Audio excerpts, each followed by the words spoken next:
माही सिंह और आप देख रहे हैं नेक्स्ट 9 न्यूज। उत्तर प्रदेश में आने वाले दिनों में 10 सीटों पर विधानसभा के उपचुनाव होने हैं। इस विधानसभा के चुनाव में अब काफी कम दिन बचे हुए हैं। उससे पहले बीजेपी ने प्रत्याशियों के नाम पर भी मंथन करना शुरू कर दिया है। उत्तर प्रदेश में सीएम योगी आदित्यनाथ के आवास पर हुई बैठक में प्रत्याशियों के नाम को लेकर हुए मंथन के बाद 9 सीटों पर 27 प्रत्याशियों के नाम का पैनल बनाया गया है, जिसमें दिल्ली भेजा गया। वहीं से प्रत्याशियों के नाम फाइनल होंगे। वहीं सूत्रों के हिसाब से देखें तो बीजेपी के पैनल में एक मुस्लिम नाम नहीं है।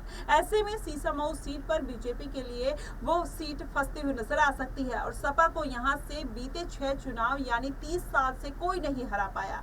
वहीं दावा यह भी किया जा रहा है कि सपा ने इस सीट पर निवर्तमान विधायक इरफान सोलंकी की पत्नी को टिकट देने का मन बना लिया है। वहीं सूत्रों की माने तो मीरापुर सीट को लेकर कोई मंथन नहीं हुआ है। इस सीट को रालोद के खाते में दिए जाने की उम्मीद है। बाकी जिन सीटों पर मंथन हुआ है वह सीटें हैं मिल्कीपुर, कटहरी, मझवा, फूलपुर, खैर, कुंदरकी, सीसामऊ और करहल और गाजियाबाद की सीट। वहीं आपको बता दें संजय निषाद के खाते वाली कटहरी और मझवा सीट को लेकर बीजेपी ने अपने प्रत्याशियों पर मंथन करना शुरू कर दिया है, जिससे ये माना जा रहा है कि निषाद पार्टी के खाते में आने वाली इन सीटों को निषाद पार्टी को ना देकर बल्कि बीजेपी खुद वहां चुनाव लड़े, क्योंकि इन दोनों सीटों पर 2022 के चुनाव में निषाद पार्टी ने चुनाव लड़ा था, जिसमें वह सिर्फ मझवा की सीट जीत पाई थी। वहीं भारतीय जनता पार्टी ने इन सभी सीटों को लेकर जिला कमेटी द्वारा 10-10 नाम का पैनल मंगवाया था और इस 10 नाम के पैनल पर हुई चर्चा के बाद 3-3 नाम का पैनल बनाकर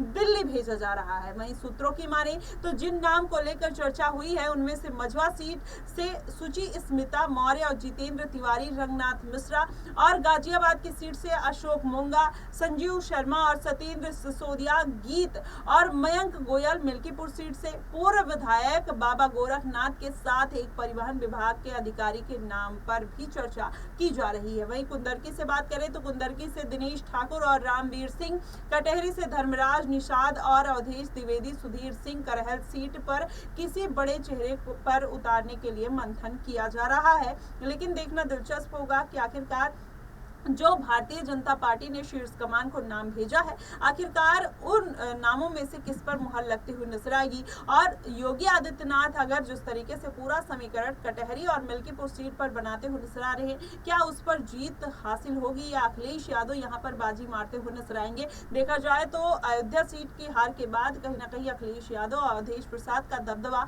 यहाँ के आसपास के क्षेत्रों में माना यह जा रहा है। अब ऐसे में मिल्कीपुर सीट पर जिस तरीके से मतदान की संभावना बनती हुई नजर आ रही है, उससे माना जा रहा है कि अखिलेश यादव फिर से एक बार मिल्कीपुर सीट पर तार ठोक सकते हैं और इसी बात का डर भारतीय जनता पार्टी को सताता हुआ दिखाई दे रहा है। लेकिन भारतीय जनता पार्टी किस तरीके से उस पर सावधानी पूर्वक यहाँ पर मतदान कराती हुई नजर आएगी, अपने प्रत्याशियों को उतारेगी, ये कहीं ना कहीं देखना बेहद दिलचस्प होगा। फिलहाल इन सब मुद्दों को लेकर, उत्तर प्रदेश की सियासत को लेकर आपका क्या कुछ कहना है कमेंट बॉक्स में जरूर बताइएगा। फिलहाल के लिए बस इतना ही। देश और दुनिया की तमाम खबरों के लिए हमारे साथ बने रहिएगा नेक्स्ट न्यूज पर।